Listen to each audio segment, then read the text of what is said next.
Sababu tano zinazofanya mwanamke kuwa malaya. Haijalishi malaya wa kisirisiri ama malaya wa kujiuza barabarani. Ni vizuri zaidi kuweza kujua kwamba malaya wa kisirisiri ni wengi sana ambao wanataka kujifanya kwamba hawafanyi umalaya lakini ilhali wanafanya umalaya. Na hawa ni wale wanawake ambao wapo katika mahusiano ambayo yako serious ama wapo katika ndoa. Ni aina ya wanawake ambao ni malaya wa kisirisiri, yani wanakuwa katika mahusiano ambayo yanajulikana lakini anachepuka anaenda kufanya mapenzi na mwanaume ili apate pesa. Hivyo hivyo kama yupo katika ndoa anachepuka anaenda kufanya mapenzi na mwanaume ili apate pesa. Lakini zipo sababu ambazo huwa zinafanya mwanamke mpaka anakuwa ni malaya. Achilia mbali wanawake ambao tunawafahamu kabisa kwamba ni malaya wale ambao wanajiuza, lakini zipo sababu ambazo huwa zinafanya wanawake wanakuwa ni malaya. Sababu ya kwanza ni sababu ya mazingira ambayo mwanamke anakuwa amelelewa.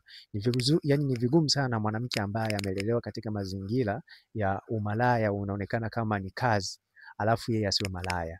Kwa hiyo hii ni mojawapo ya sababu kubwa sana ambayo inafanya mabinti au wanawake kuwa ni malaya, kutokana na mazingira ambayo wamekulia ya kuonekana kwamba malaya ni kama kazi. Na hata katika muziki ya sasa hivi ya kisanii unasikia msanii anakuambia danga. Kwa hiyo yani umalaya umehamasishwa katika sehemu tofauti tofauti. Kwa hiyo kulingana na mazingira ambayo wanawake wanakulia au mabinti wanakulia, wanachukulia kwamba umalaya ni jambo la kawaida. Kwa hiyo ni mojawapo ya sababu. Na pia sababu ya pili ni sababu ya marafiki kuwa ni malaya. Yaani unakuta mwanamke ana marafiki ambao ni malaya. Kwa hiyo kutokana wale marafiki wanamfanya aweze kuiga hiyo tabia ya umalaya. Na pia sababu ya tatu ni sababu ya kutoheshimu utupu wake.